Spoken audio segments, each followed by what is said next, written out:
Hello students, ठीक है। तो लास्ट क्लास में हम लोगों ने स्लेटर्स रूल पढ़ा था। तो लास्ट क्लास में स्लेटर्स रूल का फर्स्ट पार्ट तुम्हारा sigma and Z effective on S और पी इलेक्ट्रॉन्स। अब इसी में सेकंड आ जाएगा calculating sigma and Z effective shielding constant and Z effective on D and F electrons. ठीक है, आया समझ में? क्लियर है? आया समझ में? ठीक है। तो इसमें सबसे पहले रूल्स फिर से लिख लो। रूल्स क्या है? Electrons with in n group shield by a factor of 0.35. electrons within same group n group shield by a factor of 0.35। और दूसरा इलेक्ट्रॉन्स विद इन तुम्हारा, ठीक है, n-1 n-2, तुम्हारा n-1 n-2 and n-3 and so on, shield by a factor of 1। ठीक है। बस एक चीज ध्यान रखो, जिससे पहले करवाया था उसमें n का 0, एस एंड पी वाले में n का 0.3 था, n का 0.35 था एक्सेप्ट 1s जिसका 0.3, n-1 का 0.85 था और फिर n-2 n-3 इन सबका 1 था। इसमें सिर्फ एक n का 0.35 होगा और बाकी सबका क्या होगा? क्लियर है कि नहीं? क्लियर है? समझ में आया? ठीक है। अब नेक्स्ट, जैसे अगर तुमसे बोला जाए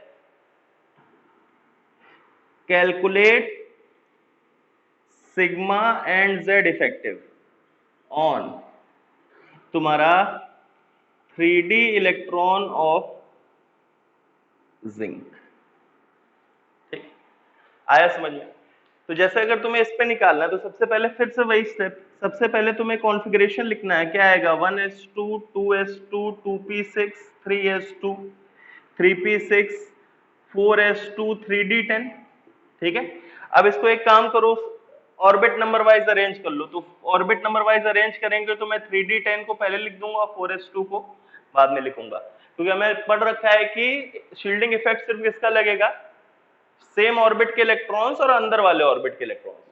अगर मैं 3D पे निकालना हो तो इसका फिर नहीं लगेगा क्योंकि ये फोर्थ ऑर्बिट में आ गया, इसीलिए मैंने इसको ऑर्बिट वाइज क्या कर दिया? अरेंज कर दिया। अब ग्रुप्स फॉर्म करना है। ग्रुप्स फॉर्म किए तो देखो फिर से वही चीज, ये ग्रुप ये ग्रुप। अब यहां पे एक पॉइंट ध्यान रखो, S and P are considered in one group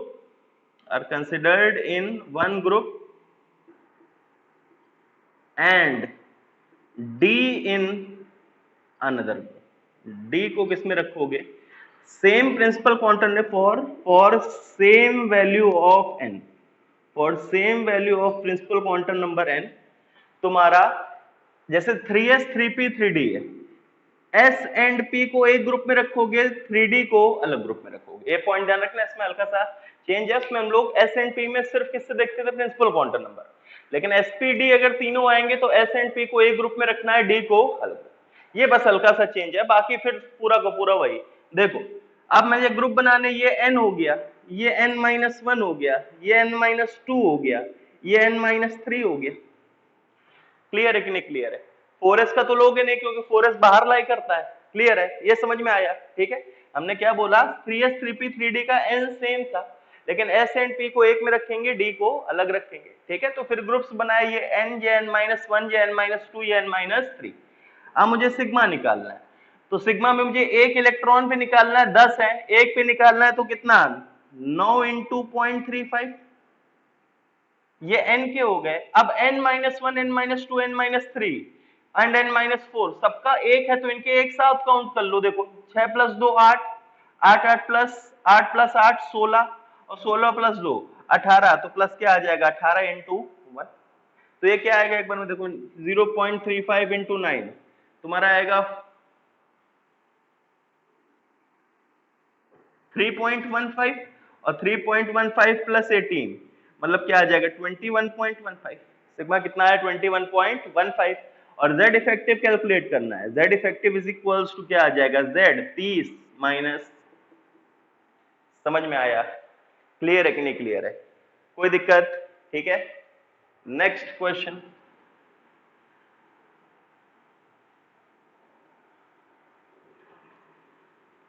दो क्वेश्चन खुद से करो। Calculate sigma and Z effective on first part 3D electron of Mn, second part periphery of, या सबसे पहले करो 4s इलेक्ट्रॉन ऑफ Mn। पहला वाला करना, दूसरा वाला बताऊंगा, ठीक है? पहला वाला करना, दूसरा वाला मैं अभी बताऊंगा, ठीक है? फर्स्ट वाला करो। फर्स्ट वाले में Mn की कॉन्फ़िगरेशन अगर मैंने लिखी, क्या आएगी? 1s2 2s2 2p6 3s2 3p6 4s2 3d5 आएगा। n वाइज अरेंज किया तो 4s2 को बाहर लिख दिया। क्लियर है? आया समझ में? अब ग्रुप वाइज अरेंज करो।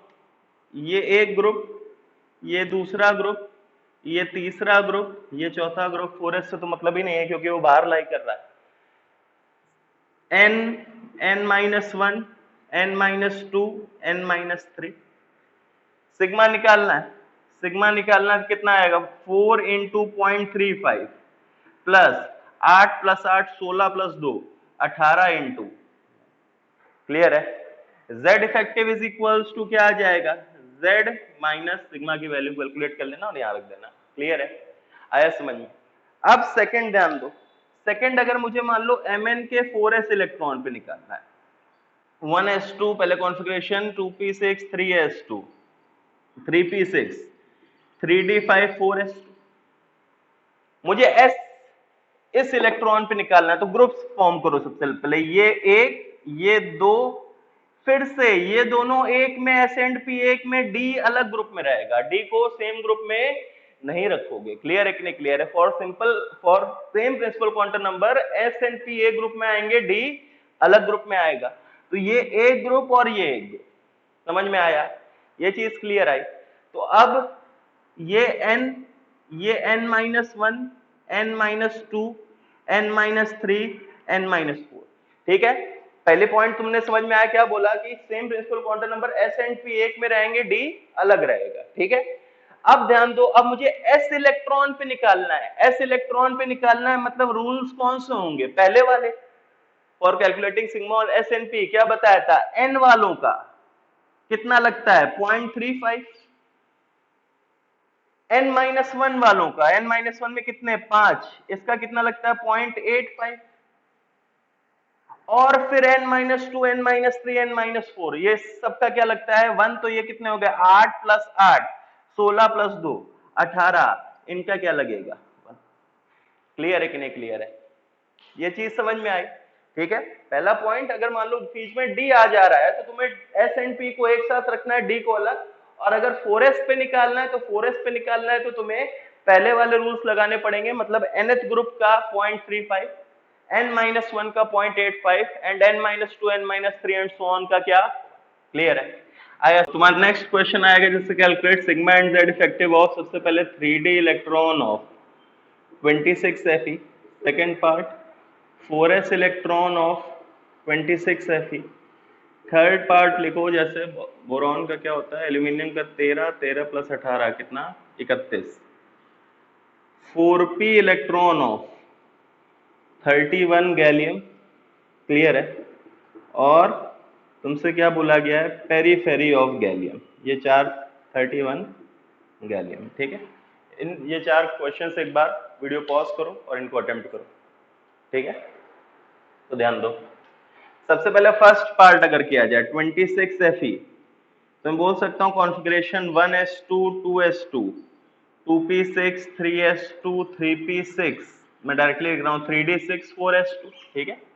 आया समझ में? 3D पे निकालना है तो 3D पे निकालना, पहले ग्रुप्स बनाए 1 2 3 4। 4s का तो लोगे नहीं, n, n-1, n-2, n-3। Sigma calculate करना है, क्या आएगा? 5 इंटू 0.35 प्लस 6 प्लस 6 प्लस 6 नहीं सॉरी 8 प्लस 8 16 प्लस 18 इंटू 1 आएगा। क्लियर है कि नहीं क्लियर है?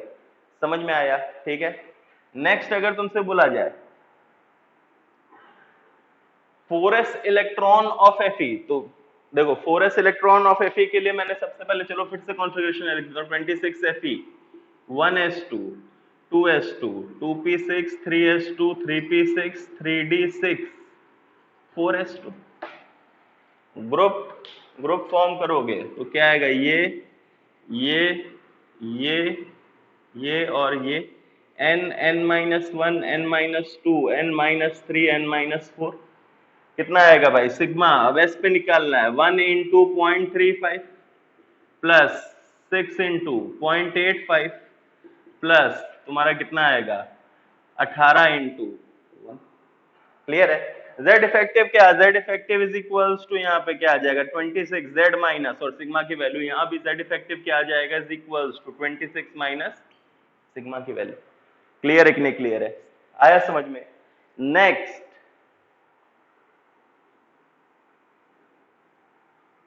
4p electron of gallium, gallium का कॉन्फ़िगरेशन लिखो भाई 31, 1s2, 2s2, 2p6, 3s2, 3p6, 4s2, 3d10, 4p1। Clear है? अब मैंने इसको अरेंज किया, अरेंज करोगे तो ये 3d10 पहले लिख दो और 4s2 यहां पे लिखो। क्लियर है? करो भाई ग्रुप्स, एक ग्रुप, दो ग्रुप, तीन ग्रुप, चार ग्रुप, एस एंड पी तो एक ही में आएंगे, तो ये n, ये n-1, n-2, n-3 और ये n-4। क्लियर है कि नहीं क्लियर है? समझ में आया? तो सबसे पहले n ग्रुप में कितने p इलेक्ट्रॉन पे, मतलब फिर से पुराने वाले रूल्स, टोटल 3 है तो 2 इंटू कितना आ जाएगा 0.35, n-1 में 10 इंटू 0.85 फिर 18 इंटू 1। क्लियर है कि नहीं क्लियर है? समझ में आया? ठीक है। और लास्ट पार्ट पेरीफेरी, पेरीफेरी में डायरेक्टली क्या, एक इलेक्ट्रॉन ऐड कर दिया, एक इलेक्ट्रॉन ऐड कर दिया तो लास्ट पार्ट का मैं डायरेक्टली सिग्मा लिख रहा हूं, क्या आएगा देखो, एक इलेक्ट्रॉन ऐड किया तो कितने, 2 + 2 4, 3 into 0.35 plus 10 into 0.85 plus 18 into. Clear है कि नहीं क्लियर है? आया समझ में? z effective is equals to z minus, दोनों में सिग्मा लिख देना, सिग्मा की जो वैल्यू है। क्लियर है कि नहीं क्लियर है? आया समझ में? ठीक है। तो ये तुम्हारा स्लेटर्स रूल था for calculating sigma on different types of electron. ठीक है, आया समझ में? लिख लो इसको। तो अब नेक्स्ट जो आता है that is periodic properties. Different different हम लोग प्रॉपर्टीज पढ़ेंगे, ठीक है, एंड देयर वेरिएशन। सबसे पहले वेरिएशन ऑफ प्रॉपर्टीज पढ़ेंगे, तो हम लोग दो टाइप से वेरिएशन पढ़ेंगे। सबसे पहला अलोंग द पीरियड।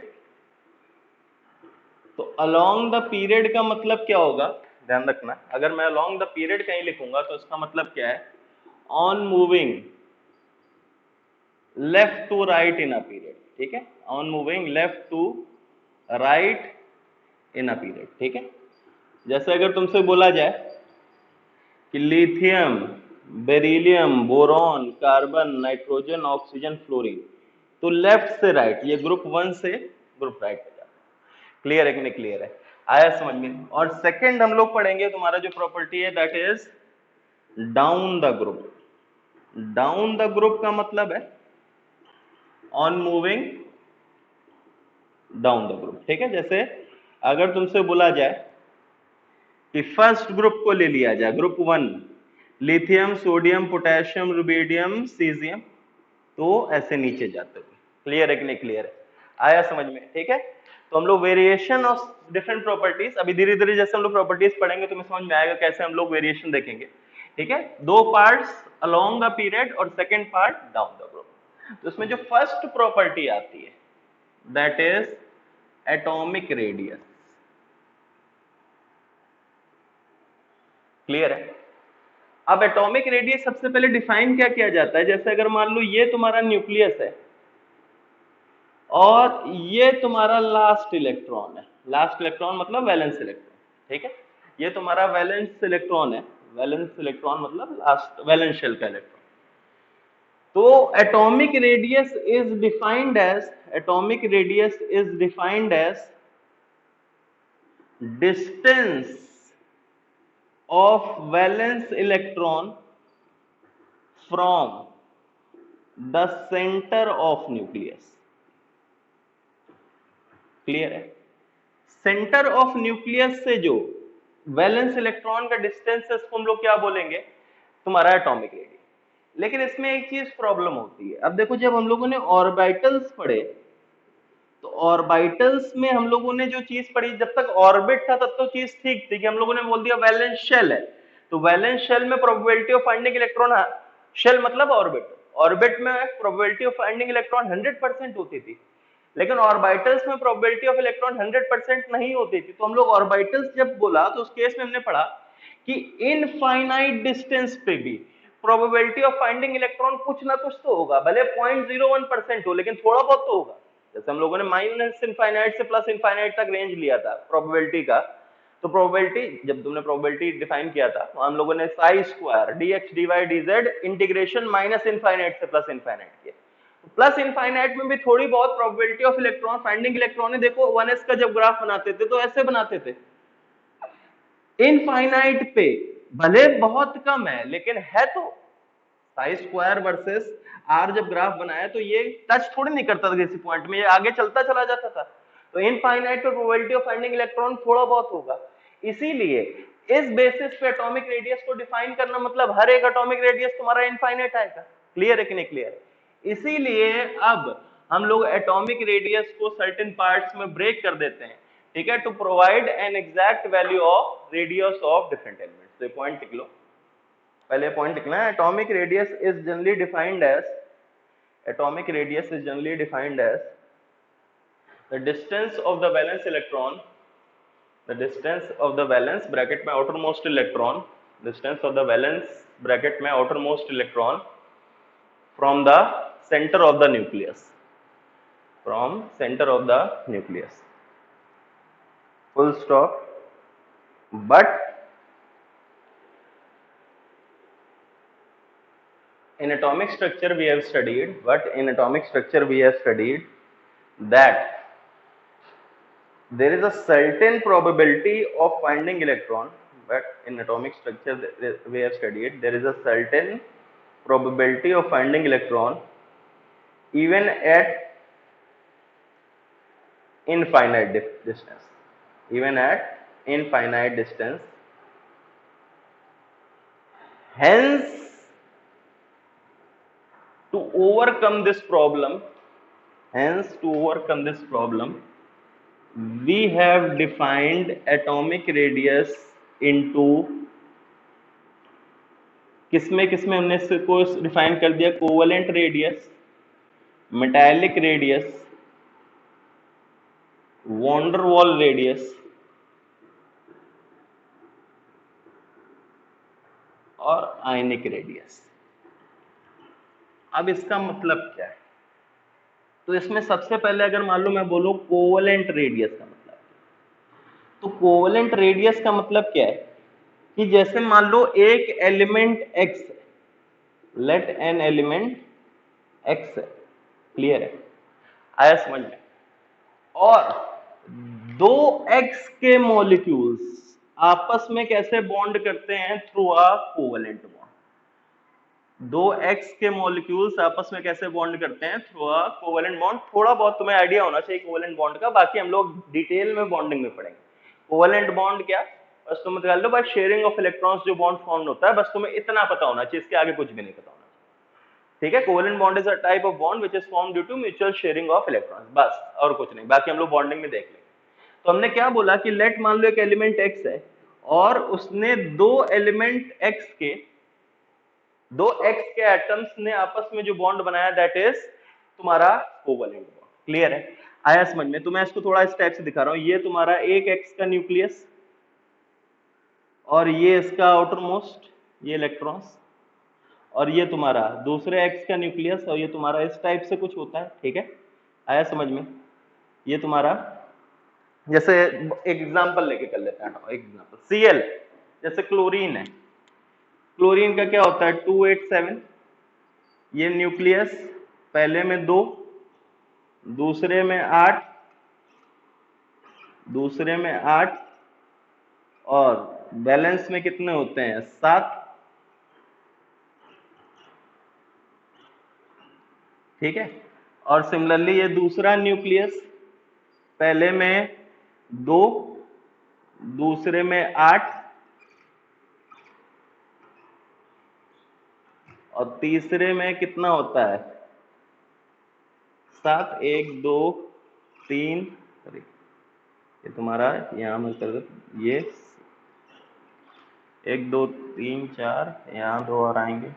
ठीक है, ये इस टाइप से तुम लोग बनाते थे। ठीक है, आया समझ में? इनका ऑक्टेट पूरा करते थे, फिर से डिटेल में नहीं जाना है, तो हम लोग देखेंगे क्या। देखो अब जब इसने कोवेलेंट बॉन्ड करके ये Cl2 मॉलिक्यूल बना लिया और Cl2 Cl के बीच में कौन सा बॉन्ड है कोवेलेंट बॉन्ड, तो हम लोग इसमें क्या करेंगे, इन दोनों के बीच का, दो न्यूक्लियस के बीच के सेंटर्स का डिस्टेंस निकालेंगे। हियर डी, ये डी क्या रिप्रेजेंट कर रहा है, D is representing what, distance between centres of two nucleus. ठीक है, इन विच, ठीक है, distance between centres of two nucleus और कोवेलेंट रेडियस। कोवेलेंट रेडियस क्या डिफाइन करेंगे, covalent radius is equals to क्या डिफाइन कर देंगे, डी बाय, समझ में आया? ठीक है, D is distance between centres of two nucleus forming covalent bond, forming covalent bond. तो अब डी एटॉमिक रेडियस को कैसे डिफाइन करें, टर्म्स ऑफ कोवेलेंट रेडियस क्या डिफाइंड हो जाएगा, distance between centres of two nucleus divided by, clear है? फिर से पॉइंट समझो, हमने क्या बोला, एटॉमिक रेडियस हम लोग क्या बोलते थे, distance between centre and the outer most electron. लेकिन ऑर्बिटल्स में ये दिक्कत आई कि हम लोगों ने क्या भी बोला कि इनफाइनाइट डिस्टेंस में भी प्रोबेबिलिटी ऑफ फाइंडिंग इलेक्ट्रॉन है, तो उससे वहां प्रॉब्लम आएगी क्योंकि हर एक का इनफाइनाइट आएगा। तो इसीलिए हमने एटॉमिक रेडियस को 4 पार्ट्स में डिवाइड किया, covalent, metallic, von der Waals और ये ionic, that is this is ionic radius. Clear है, समझ में आया? कोवेलेंट रेडियस क्या होता है, लेट मान लो एक एलिमेंट x है और दो x आपस में जुड़ के क्या बना रहे हैं, कोवेलेंट। तो लेट एग्जांपल ये मैंने Cl के साथ मिलके कोवेलेंट बॉन्ड बनाता है। तो अब मुझे कोवेलेंट रेडियस डिफाइन करना है, तो मैं क्या करूंगा कि इन दोनों के बीच का, जब इन लोगों ने कोवेलेंट बॉन्ड बना लिया तो इनके बीच के जो सेंटर का डिस्टेंस है, distance between centre of two nucleus निकाल लिया और उसको 2 से डिवाइड कर दोगे तो क्या आ जाएगा तुम्हारा कोवेलेंट। क्लियर है कि नहीं क्लियर है, समझ में आया? लिख लो। अब इसमें एक चीज पॉइंट ध्यान लो, कोवेलेंट रेडियस को भी हम लोग दो फर्दर पार्ट में डिवाइड कर देते हैं। One is homoatomic, when covalent bond is formed between homoatomic or when covalent bond is formed between heteroatomic. ठीक है, मतलब क्या है, जैसे Cl2 हो गया, इसमें दो Cl के बीच में कोवेलेंट बॉन्ड फॉर्म हो रहा है, तो जो कोवेलेंट बॉन्ड फॉर्म हो रहा है उन दोनों के बीच एटम्स क्या है, सेम है, दोनों Cl, एक Cl, दोनों के दोनों क्या है Cl। H2 हो गया, तुम्हारा N2 हो गया, ये सारे के सारे क्या है, they're example of homoatomic nucleus. Clear है, दो कोवेलेंट बॉन्ड फॉर्म हुआ, they are form between same atoms. ठीक है, covalent bond is form between